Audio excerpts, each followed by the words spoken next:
Assalamualaikum warahmatullahi wabarakatuh. Alhamdulillahi rabbil alamin. Wassalatu wassalamu ala ashrafil anbiya'i wal mursalin. Habibina wa syafi'ina wa maulana Muhammadin wa ala alihi wa sahbihi ajma'in. Amma ba'd. Alhamdulillah, puji syukur kepada Allah Subhanahu wa taala. Pada pembahasan kemarin tentang toharoh mengenai najis telah dibahas. Adapun pada pertemuan kali ini akan dibahas mengenai toharoh meliputi atau bagian hadas dan tata cara bersuci dari hadas tersebut. Hadas sebagaimana pembahasan di awal di bagian yang pertama, hadas itu keadaan tidak suci pada diri seseorang yang menyebabkan seseorang itu terhalang untuk melakukan ibadah kepada Allah Subhanahu wa taala.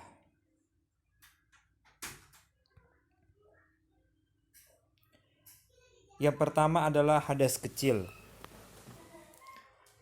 Hadas kecil ini bisa diartikan itu kalau kita berwudu kemudian kita batal, nah maka kita disebut dengan hadas kecil. Yang menyebabkan kita hadas kecil itu ada 4. Atau yang menyebabkan wudu kita batal itu ada 4. Di antara hadas kecil atau sebab-sebab seseorang itu berhadas kecil, itu pertama adalah keluarnya sesuatu dari lubang kubul ataupun dubur. Lubang kubul itu apa? Lubang dari kemaluan depan seseorang. Kalau dubur, lubang belakang seseorang. Gampangnya contohnya, orang pipis. Nah, maka dia keluar sesuatu dari kubulnya, dari depannya. Maka dia berhadas kecil. Bagaimana kalau keluarnya misalnya bukannya air pipis, misalnya batu ataupun darah ataupun nanah, nauzubillah min zalik. Itu juga termasuk dari hadas kecil. Karena di sini disebutkan segala sesuatu. Bukan hanya cairan ataupun benda padat. Jadi segala apapun yang keluar dari lubang depan itu dapat membatalkan wudunya, yang dapat menyebabkan dia berhadas kecil. Dan yang kedua, dari lubang dubur. Keluarnya kentut. Nah, kentut ini kan banyak jenisnya. Ada yang ada suaranya, ada yang tidak suaranya, tapi bau. Itu pun semuanya dapat membatalkan wudu. Buang hajat, itu juga sama. Misalnya ada anak cacingan yang keluar dari, dia keluar dari lubang duburnya. Ini hal yang tidak biasa. Cacing keluar. Maka itu termasuk dari hal-hal yang dapat membatalkan wudu dia dan dia berhadas kecil. Yang kedua apa? Hilang akal. Kalau di buku paket, itu pasti yang namanya hilang akal itu tidur. Namun yang pastinya, yang namanya hilang akal itu pertama gila. Yang kedua ayan. Yang ketiga mabuk. Orang gila wudunya batal karena akalnya hilang. Orang mabuk wudunya batal karena kenapa? Akalnya hilang. Kalau tidur, seperti halnya seseorang sholat Jumat. Dia tidur, tetapi tidurnya ini tidak sampai pulas. Dan posisi kakinya, dengkulnya tidak ditaruh di atas. berarti dia duduknya bersila, maka itu tidak dikategorikan hilang akal. Kecuali tidurnya sampai nyenyak, kepalanya sampai ke bawah, sampai menyentuh lantai atau sejadah. Kemungkinan dia batal wudunya bukan karena hilang akal, tapi kentut. Karena posisi kepala ada di bawah dan posisi lubang duburnya itu sedang terbuka. Jadi peluang besar angin keluar itu lebih besar. Yang ketiga adalah menyentuh kemaluan dengan telapak tangan tanpa ada penghalangnya. Jadi bagaimana maksudnya? Setelah seseorang berwudu, kemudian dia menyentuh kemaluannya dia. Ini laki-laki perempuan sama. Kalau disentuh dengan telapak tangannya, kan tangan kita kan ada telapak tangan, ada luar telapak tangan tuh. Kalau telapak tangannya, maka hukumnya itu batal. Tapi kalau bersentuhan dengan di luar telapak tangannya, dia garuk tuh dengan di luar telapak tangannya, maka tidak batal. Dan bagi laki-laki pun, itu yang membatalkan itu adalah kemaluannya. Mohon maaf, bukan bagian lainnya. Kalau digaruk dengan sarung, apakah batal? Tidak batal. Karena kenapa? Ada penghalangnya. Pakai celana, dia garuk karena gatel, itu juga nggak batal, karena ada penghalangnya. Apapun penghalangnya, itu tak jadi masalah. Satu jari pun, kalau bagian dalam telapak tangan, itu dapat membatalkan wudu seseorang. Dan yang keempat, yang dapat menyebabkan seseorang berhadas kecil, itu adalah bersentuhan kulit laki-laki dengan perempuan yang bukan mahramnya. Ingat, bukan muhrim. Kalau muhrim itu siapa? Orang yang menggunakan baju ihram. Kalau mahram itu apa? Mahram adalah orang yang haram dinikahi. Jadi kalau orang yang haram dinikahi, maka tatkala seseorang bersentuhan dengan dia, maka wudunya tidak batal. Contoh, anak laki-laki dengan ibunya bersentuhan kulitnya, maka tidak batal. Kenapa? Karena anak laki-laki tersebut dengan ibunya haram menikah. Bisa dipahami ya? Jadi yang haram dinikahi itu bersentuhan kulitnya tidak batal. Makanya guru dengan peserta didik, gurunya laki-laki, peserta didiknya perempuan, itu tidak boleh sebenarnya bersentuhan. Tidak boleh bersentuhan ketika salaman. Kenapa? Karena dapat membatalkan wudunya. Karena yang namanya peserta didik laki-laki ataupun gurunya perempuan pun sama, tidak boleh. Karena mereka bukan mahram. Nah, cara mensucikan hadas kecil ini pertama dengan berwudu. Kalau tidak ada air atau dia sakit, maka diperbolehkan dengan tayamum. Itulah tata cara bersuci dari hadas kecil. Yang kedua, hadas besar. Hadas besar ini ada 6. Banyak memang. Yang menyebabkan hadas besar, berarti dia wajib mandi.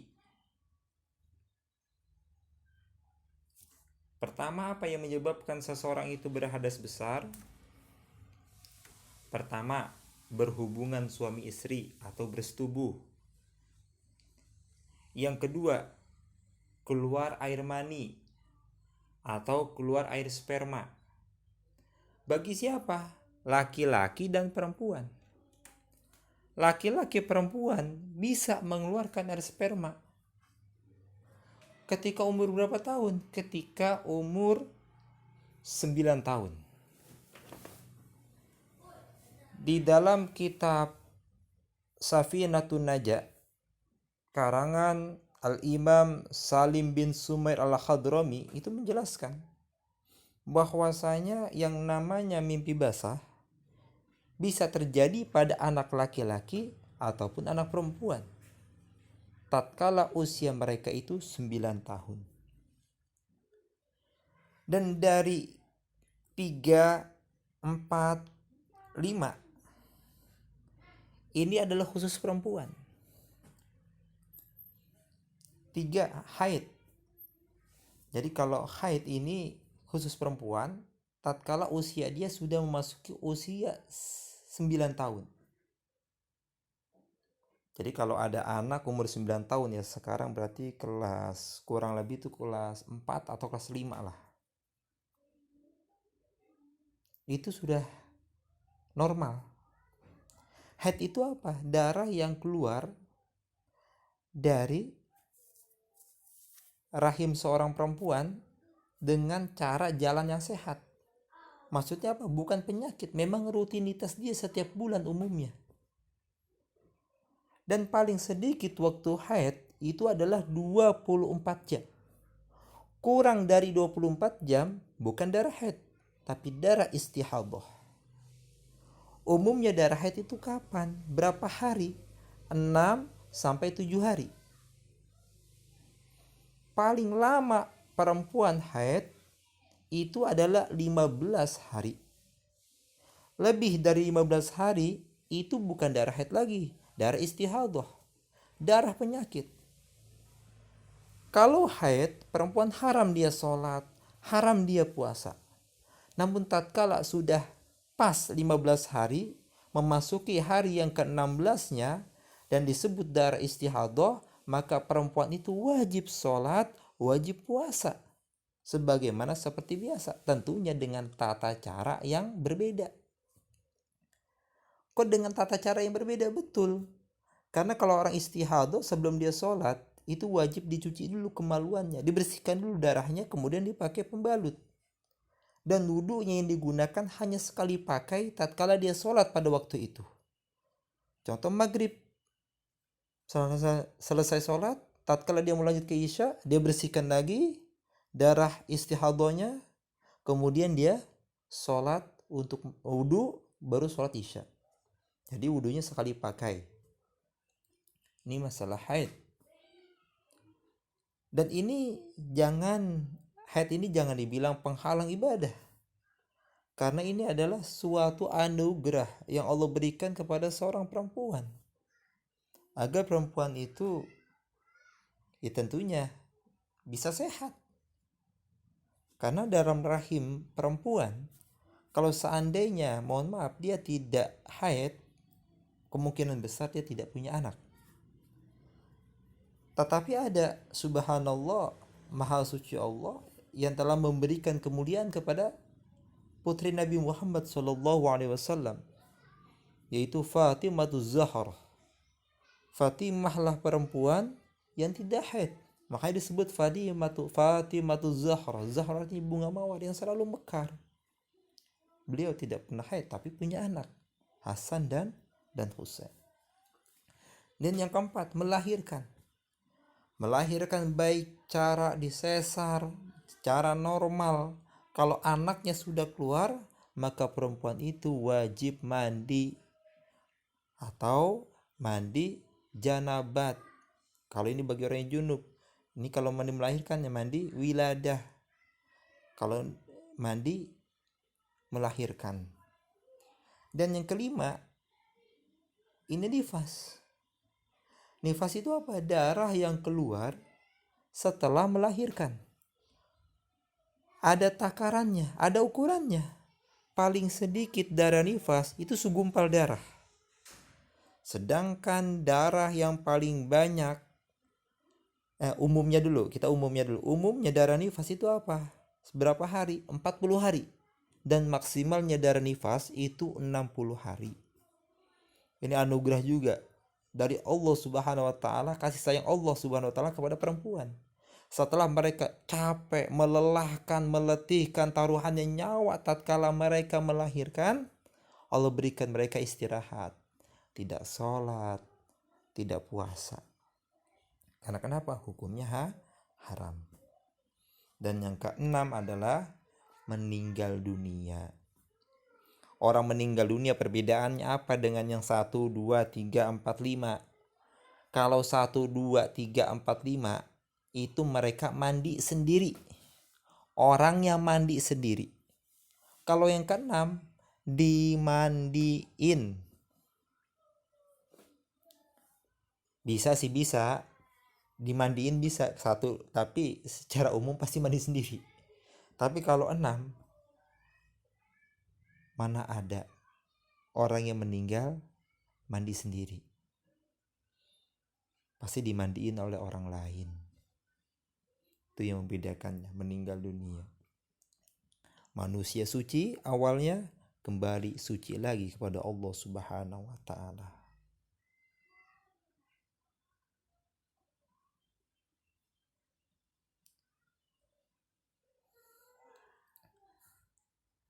Ada beberapa hal yang terlewat tadi dari hadas kecil.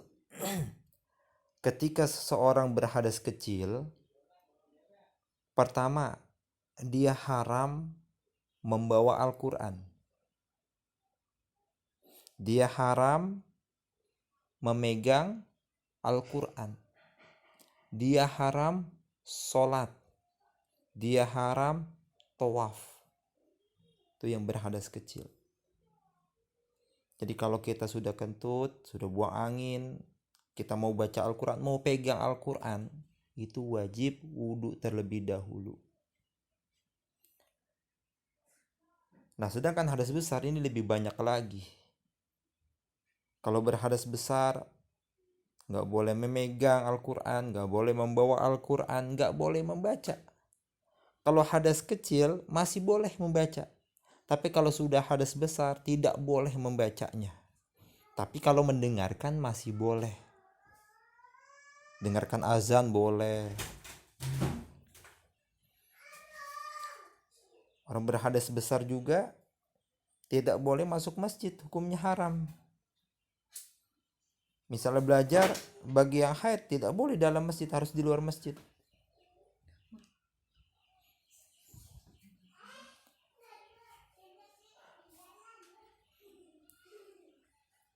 Jalan di pinggiran masjid aja tidak boleh, kalau seandainya dikhawatirkan darahnya itu akan berceceran. Jadi sangat penting bagi kita, jangan sampai kita ini tidak tahu hukumnya, kita melakukan dosa-dosa yang besar yang dimurkai oleh Allah Subhanahu wa ta'ala. Dan insya Allah kita akan lanjut lagi. Kalau sekarang ini di bagian kedua ini pembahasan mengenai hadas kecil, hadas besar. Nah, kalau hadas besar, cara mensucikan dengan mandi wajib. Kalau nggak ada air, dengan tayamum. Tayamumnya bagaimana? Apakah sama seperti tayamumnya tatkala wudhu tidak ada air atau sakit? Betul sama. Cukup muka dan tangan. Bukan berarti kalau wudhu tayamum muka tangan, kalau mandi tayamumnya pengganti mandi harus guling-guling di debu. Tidak juga, itu malah salah. Itu hal yang aneh, merepotkan manusia. Jadi kalau nggak ada air tatkala mandi wajib, ya udah. Atau dia sakit, mandi wajib, dia tidak bisa menggunakan air, boleh dia dengan tayamum. Wallahu a'lam bishawab. Marilah kita akhiri pembelajaran ini dengan membaca hamdalah. Alhamdulillahirabbil alamin. Mudah-mudahan dari awal sampai akhir ada manfaatnya untuk kita semuanya. Assalamualaikum warahmatullahi wabarakatuh.